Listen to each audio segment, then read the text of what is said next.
सत्यनारायण भगवान की जय। शुरू करते हैं भगवान सत्यनारायण की व्रत कथा। एक समय नैमिषारण्य तीर्थ में शौनक 88,000 ऋषियों ने श्री सूत जी से पूछा, हे प्रभु, इस कलयुग में वेद विद्या रहित मनुष्यों को प्रभु की भक्ति किस प्रकार मिलेगी तथा उनका उद्धार कैसे होगा।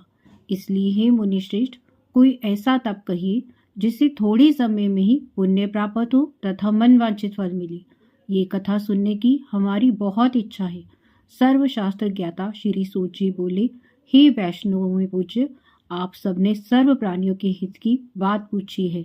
अब मैं उस श्रेष्ठ व्रत को आप लोगों से कहूँगा जिस व्रत को नारद जी ने श्री लक्ष्मी नारायण जी से पूछा था और श्री लक्ष्मीपति ने मुनिश्रेष्ठ नारद जी से कहा था।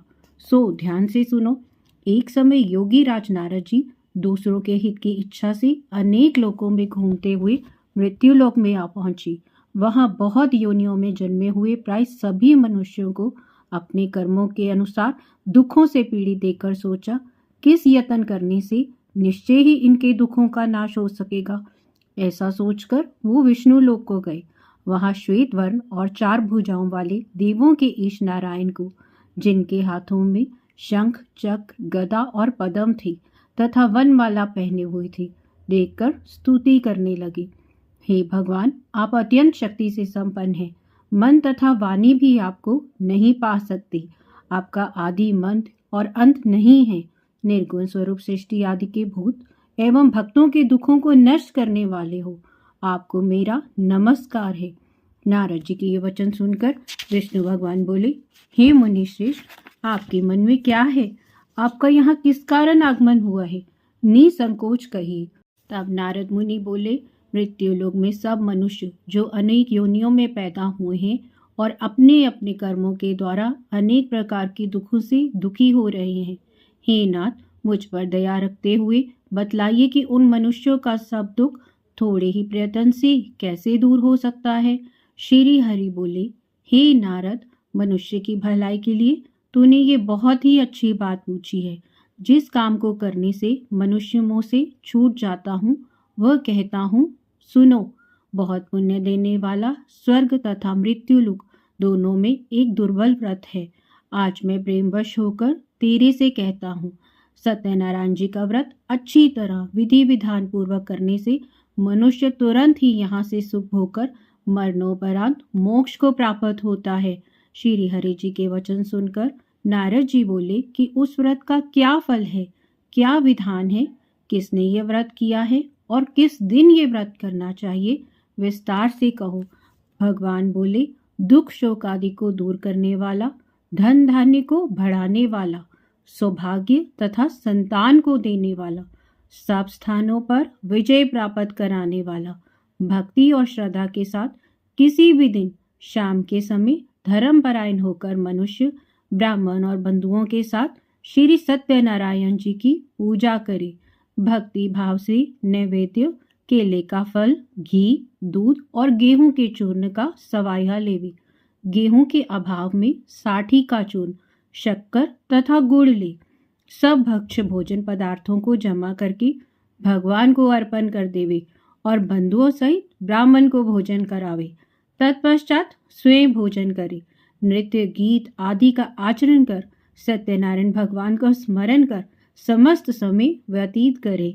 इस तरह व्रत करने पर मनुष्य की इच्छा निश्चय ही पूरी होगी।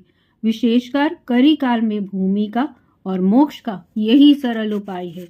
इति श्री सत्यनारायण व्रत कथा का प्रथम अध्याय समाप्त। द्वितीय अध्याय। सूत जी बोले, हे ऋषियों, जिसने पहले समय में इस व्रत को किया है उसका इतिहास कहता हूँ, ध्यान से सुनो। सुंदर काशीपुरी नगरी में एक अति निर्धन ब्राह्मण रहता था। वह भूख और प्यास से बेचैन होकर नित्य पृथ्वी पर घूमा करता था। ब्राह्मणों को प्रेम करने वाले ईश्वर ने ब्राह्मण को दुखी देखकर बूढ़े ब्राह्मण का रूप धारण किया और उसके पास आकर आदर के साथ पूछा, हे विप्र, नित्य दुखी हुआ पृथ्वी पर क्यों घूमता है? हे श्रेष्ठ ब्राह्मण, ये सब मुझे कहो, मैं सुनना चाहता हूँ। ब्राह्मण बोला, मैं बहुत निर्धन हूँ, भिक्षा के लिए पृथ्वी पर फिरता हूँ। हे ईश्वर, यदि आप इसका उपाय जानते हैं तो कृपा करके कहो। वृद्ध ब्राह्मण बोला, सत्यनारायण भगवान मनोवांछित फल देते हैं। इसीलिए हे ब्राह्मण, तू उनका पूजन कर, जिनके करने से मनुष्य सब दुखों से छूट जाता है। ब्राह्मण का व्रत का पूर्ण विधान बताकर बूढ़े ब्राह्मण का रूप धारण करने वाले सत्यनारायण भगवान अंतर ध्यान हो गए। जिस व्रत को वृद्ध ब्राह्मण को बतलाया था, मैं उसे अवश्य करूंगा। यह निश्चय करके उसे रात भर नींद नहीं आई। वह प्रातः ही उठा और सत्यनारायण के व्रत का निश्चय कर भिक्षा के लिए चला। उस दिन उसको भिक्षा में बहुत सा धन मिला। उसने बंधु बांधवों के साथ सत्यनारायण भगवान का व्रत किया और इसके करने से वह ब्राह्मण सब दुखों से छूटकर अनेक प्रकार की संपत्तियों से युक्त हुआ। उस समय से वह ब्राह्मण हर मास व्रत करने लगा। इस तरह सत्यनारायण भगवान के इस व्रत को जो करेगा, सब पापों से छूटकर मोक्ष को प्राप्त होगा। आगे जो पृथ्वी पर सत्यनारायण का व्रत करेगा, वह मनुष्य सब दुखों से छूट जाएगा। हे विप्रो, अब मैं और क्या कहूँ? ऋषि बोले, हे मुनीश्वरों, संसार में इस ब्राह्मण से सुनकर किस किस ने इस व्रत को किया, हम सब ये सुनना चाहते हैं।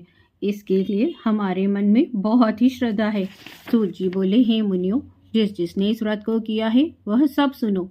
एक समय वह ब्राह्मण धन और ऐश्वर्य के अनुसार बंधु बांधवों के साथ व्रत के लिए तैयार हुआ। उसी समय एक लकड़ी बेचने वाला बूढ़ा आया और बाहर लकड़ियों को रखकर ब्राह्मण के मकान में गया।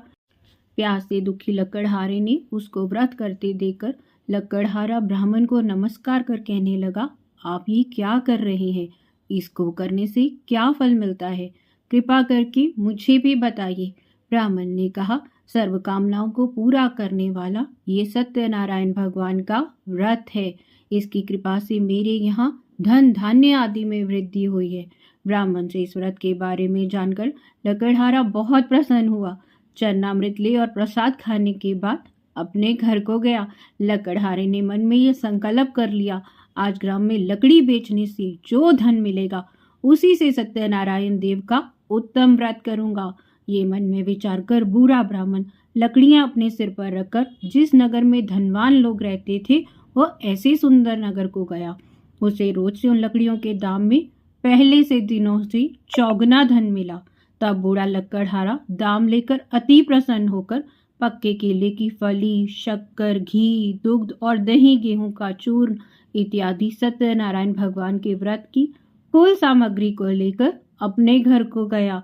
फिर उसने अपने भाइयों को बुलाकर विधि के साथ भगवान का पूजन और व्रत किया। उस व्रत के प्रभाव से बूढ़ा लकड़हारा धन, पुत्र आदि से युक्त हुआ और संसार के समस्त सुख भोगकर वैकुंठ को चला गया। इति श्री सत्यनारायण व्रत कथा का द्वितीय अध्याय समाप्त। तृतीय अध्याय। सूत जी बोले, हे ऋषि मुनियों, अब आगे की कथा कहता हूँ, सुनो। पहले समय में उल्कामुख नाम का एक बुद्धिमान राजा था। वह सत्यवक्ता और जितेंद्र था। प्रतिदिन देव स्थानों में जाता और गरीबों को धन देकर उनका कष्ट दूर करता था। उसकी पत्नी कमल के समान मुख वाली और सती साध्वी थी। भद्रशिला नदी के तट पर उन दोनों ने सत्यनारायण देव का व्रत किया। उस समय वहां एक साधु नाम का वैश्य आया। उसके पास व्यापार के लिए बहुत सा धन था। नाव को किनारे ठहराकर राजा के पास गया। राजा को व्रत करते देखकर विनय के साथ पूछने लगा, हे राजन, भक्ति युक्त चित्त से ये आप क्या कर रहे हैं? मेरी सुनने की इच्छा है, आप मुझे बताइए। राजा बोला, हे साधु, अपने बांधवों के साथ पुत्र आदि की प्राप्ति के लिए ये महाशक्तिवान सत्यनारायण भगवान का व्रत व पूजन किया जा रहा है। राजा के वचन सुनकर साधु आदर के साथ बोला, हे राजन, मुझसे भी इन सब का विधान कहिए। मैं भी कथानुसार इस व्रत को करूंगा। मेरे भी कोई संतान नहीं है, इससे निश्चय होगी। राजा ने सब विधान सुन व्यापार से निवृत्त होकर आनंद के साथ घर गया। साधु ने अपनी स्त्री से संतान देने वाला व्रत का समाचार सुनाया और कहा, जब मेरे संतान होगी तो मैं भी इस व्रत को करूंगा। साधु के ऐसे वचन अपनी स्त्री लीलावती से कहे। एक दिन उसकी स्त्री लीलावती पति के साथ आनंदित होकर सांसारिक धर्म से प्रवृत्त होकर सत्यनारायण भगवान की कृपा से गर्भवती हो गई। 10वें महीने में एक सुंदर कन्या का जन्म हुआ। दिन प्रतिदिन वह कन्या ऐसे बढ़ने लगी जैसे शुक्ल पक्ष का चंद्रमा बढ़ता है। कन्या का नाम कलावती रखा गया। जब लीलावती ने मीठे शब्दों में अपने पति से कहा, आपने जो संकल्प किया हुआ था भगवान का व्रत करूंगा, उसे करिए। साधु बोला, प्रिय, इसके विवाह पर करूंगा। अपनी पत्नी को आश्वासन देकर वह व्यापार के लिए चला गया। कलावती पितृगृह में वृद्धि को प्राप्त हो गई। साधु ने जब नगर में वापिस आकर अपनी पुत्री को देखा तो तुरंत ही दूत बुलवाकर कहा, पुत्री के वास्ते कोई सुयोग्य वर ले आओ। साधु की आज्ञा पाकर दूत कंचन नगर पहुंचा। वहां पर बड़ी खोज और देखभाल करके लड़की के लिए सुयोग्य वनिक पुत्र ले आया। ऐसे सुयोग्य लड़के को देखकर साधु ने अपने भाई बंधुओं सहित प्रसन्नचित होकर अपनी पुत्री का विवाह उसके साथ कर दिया। किंतु दुर्भाग्य से विवाह के समय भी वह व्रत करना भूल गया। तब श्री भगवान क्रोधित हो गए और उसे श्राप दिया, तुम्हें दारुण दुख प्राप्त होगा। अपने काम में कुशल बनिया अपने जमाता सहित समुद्र के समीप रतनपुर नगर पहुंचा। वहां दोनों ससुर जमाई चंद्रकेतु नगर के राजा के यहाँ व्यापार करने लगे। एक रोज भगवान सत्यनारायण की माया से प्रेरित होकर कोई चोर राजा का बहुत सा धन चुरा कर ले भागा, किंतु पीछे से राजा के दूतों को आता देखकर चोर ने घबराकर भागते भागते धन को वहीं चुपचाप रख दिया जहां वह दोनों ससुर और जमाई ठहरे हुए थे। जब दूत उस साधु वैश्य के पास राजा का धन पड़ा देखते हैं तो दोनों को बांधकर ले जाते हैं और प्रसन्नता से दौड़ते हुए राजा के समीप आकर कहने लगे, ये दो चोर हम पकड़ लाए हैं, देखकर आज्ञा दें। राजा की आज्ञा से उनको कठिन कारावास में डाल दिया गया। उनका धन भी राजा ने छीन लिया। इस शाप के प्रकोप से उसका परिवार घर में बहुत दुखी हुआ। घर में जो धन रखा था वह भी चोर चुरा कर ले गए। शारीरिक व मानसिक पीड़ा भूख से अति दुखित होकर अन्न की चिंता में कलावती एक ब्राह्मण के घर गई। वहां उसने सत्यनारायण व्रत होते देखा, उसकी कथा सुनी और प्रसाद ग्रहण करके रात को घर में आई। माता ने कलावती से कहा, हे पुत्री, दिन में कहाँ रही? तेरे मन में क्या है? कलावती बोली, माता, मैंने एक ब्राह्मण के घर सत्यनारायण भगवान का व्रत देखा है। कन्या के वचन सुनकर लीलावती भगवान की पूजा की तैयारी करने लगी। लीलावती ने अपनी पुत्री व ब्राह्मणों सहित भगवान जी का पूजन किया और ये वर मांगा, मेरे पति और दामाद शीघ्र ही वापस आ जाएं। प्रार्थना की, भगवान हम सबका अपराध क्षमा करो। सत्यनारायण भगवान इस व्रत से संतुष्ट हो गए और राजा चंद्रकेतु के स्वप्न में दिखाई दिए और उससे कहा, हे राजन, दोनों बंदी वैश्यों को प्रातः ही छोड़ दो। उनका सब धन जो तुमने जब्त किया है दे दो, नहीं तो तेरा धन, राज्य, पुत्र आदि सब नष्ट कर दूंगा। राजा को ऐसा वचन कहकर भगवान अंतर्ध्यान हो गए। प्रातःकाल राजा चंद्रकेतु ने सभा में अपना स्वप्न सुनाया। तब दोनों वनिक पुत्रों को कैद से मुक्त करके सभा में बुलाया। दोनों को आते देखकर राजा ने नमस्कार किया। राजा मीठे वचनों में बोली, हे महानुभावों, भावी वर्ष ऐसा कठिन दुख प्राप्त हुआ है, अब कोई भय नहीं है। ऐसा कहकर राजा ने उनको नए नए वस्त्राभूषण पहनाए। उनका जितना धन लिया था उससे दुगना धन देकर आदर सहित उनको विदा किया। दोनों वैश्य अपने घर को चल दिए। तृतीय अध्याय समाप्त। चतुर्थ अध्याय। सूत जी बोले, वैश्य ने मंगलाचार करके यात्रा आरंभ की और अपने नगर को चला। उनके थोड़ी दूर पहुंचने पर दंडी वेशधारी सत्यनारायण ने उनसे पूछा, हे साधु, तेरी नाव में क्या है? अभिमानिक वनिक हंसते हुए बोला, हे दंडी, आप क्यों पूछते हैं? क्या धन लेने की इच्छा है? मेरी नाव में तो बेल और पत्ते भरे हैं। वैश्य का कठोर वचन सुनकर भगवान ने कहा, तुम्हारा वचन सत्य हो। ऐसा कहकर दंडी वहां से चले गए और कुछ दूर जाकर समुद्र के किनारे बैठ गए। दंडी के जाने पर वैश्य ने नित्य क्रिया करने के बाद नाव को ऊंची उठा देकर अचंबा किया तथा नाव में बेल आदि देकर मूर्छित होकर जमीन पर गिर पड़ा। फिर मूर्छा खुलने पर शोक करने लगा। तब उसका दामाद बोला, आप शोक ना करें, यह सब दंडी का श्राप है, अतः हमें उनकी शरण में चलना चाहिए। भी हमारी मनोकामना पूरी होगी। दामाद के वचन सुनकर दंडी के पास पहुंचे और अत्यंत भक्ति भाव से नमस्कार करके बोला, मैंने जो आपसे असत्य वचन कहे थे उनके लिए क्षमा करें। ऐसा कहकर महान शोकातुर होकर रोने लगा। तब दंडी बोले, हे वनिपुत्र, मेरी आज्ञा से बार बार तुझे दारुण दुख प्राप्त होता है। तू मेरी पूजा से विमुख हुआ है। साधु बोला, हे भगवान, आपकी माया से मोहित ब्रह्म आदि भी आपके रूप को नहीं जानते, तो मैं अज्ञानी कैसे जान सकता हूँ। आप प्रसन्न होइए, मैं सामर्थ्य के अनुसार आपकी पूजा करूँगा। मेरी रक्षा करो। पहले की तरह नौका में धन भर दो। उसके भक्तियुक्त वचन सुनकर भगवान प्रसन्न हो गए तथा इच्छा अनुसार वर देकर अंतर ध्यान हो गए। तब उन्होंने नाव में जाकर देखा तो नाव धन से परिपूर्ण थी। फिर वह भगवान सत्यदेव का पूजन कर साथियों के साथ अपने नगर को गया। जब नगर के निकट पहुंचा तो दूत को घर भेजा। दूत ने साधु के घर जाकर स्त्री को नमस्कार कर कहा, साधु अपने दामाद सहित नगर के समीप आ गए हैं। उस समय लीलावती अपनी पुत्री के साथ सत्यदेव का पूजन कर रही थी। ऐसे वचन सुनकर साधु की स्त्री ने बड़े हर्ष के साथ सत्यदेव का पूजन संपन्न करना आरंभ किया। पुत्री ने कहा, मैं अपने पति को दर्शन करने को जाती हूँ, तू पूजा करके शीघ्र आना। माता को ये कहकर कलावती प्रसाद छोड़कर पति के पास चली गई। प्रसाद की अवज्ञा के कारण सत्यदेव रुष्ट हो गए। उसके पति को नाव के सहित ही पानी में डुबो दिया। कलावती अपने पति को ना देकर रोती हुई जमीन पर गिर पड़ी।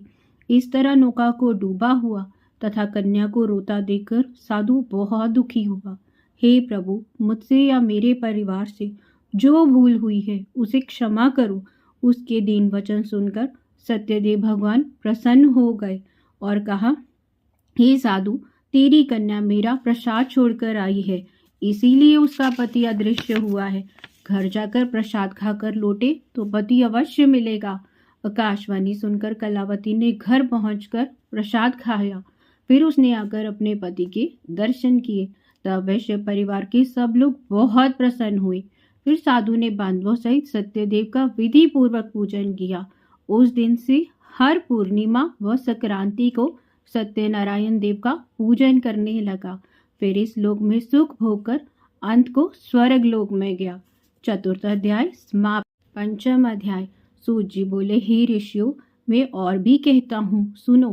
प्रजा पालन में लीन तुंगध्वज नाम का एक राजा था। उसने भी भगवान का प्रसाद त्याग कर दुख पाया था। एक समय वन में जाकर वन पशुओं को मारकर बड़ वृक्ष के नीचे आया। वहां उसने भक्ति भाव से ग्वालों को बांधवों सहित सत्यनारायण जी का पूजन करते हुए देखा था। राजा देकर अभिमानवश वहां ना गया और ना ही नमस्कार किया। जब ग्वालों ने भगवान का प्रसाद उसके सामने रखा तो वह भी त्याग कर अपनी सुंदर नगरी को चला गया। वहां उसने सब कुछ नष्ट पाया। तो जान गया ये सब कुछ सत्यनारायण भगवान ने किया है। तब वह विश्वास कर ग्वालों के समीप गया और विधि पूर्वक पूजन करके प्रसाद ग्रहण किया तो सत्यदेव की कृपा से सब जैसा था वैसा ही हो गया। शेष जीवन वह सुख भोगकर मरणोपरांत स्वर्ग लोक को गया। जो मनुष्य इस दुर्बल व्रत को करेगा, भगवान की कृपा से उसे धन धान्य की प्राप्ति होगी। निर्धन धनी होता है, बंदी बंधन से मुक्त होता है और निर्भय हो जाता है। संतानहीन को संतान प्राप्त होती है। सब मनोरथ पूर्ण होकर अंत को वो वैकुंठ धाम को जाता है। जिन्होंने पहले इस व्रत को किया है उनके दूसरे जन्म की कथा कहता हूँ। वृद्ध शतानंद ब्राह्मण ने सुदामा का जन्म लेकर मोक्ष पाया। उल्का मुख नामक राजा दशरथ होकर वैकुंठ को प्राप्त हुए। साधु नाम के वैश्य ने मोर ध्वज बनकर अपने ही पुत्र को आरे से चीरकर मोक्ष प्राप्त किया। महाराज तुंगध्वज ने स्वयंभू मनु होकर भगवान से भक्ति युक्त कर्म कर मोक्ष को प्राप्त किया। इति श्री सत्यनारायण व्रत कथा पंचम अध्याय सहित संपूर्ण। जय सत्यनारायण भगवान की।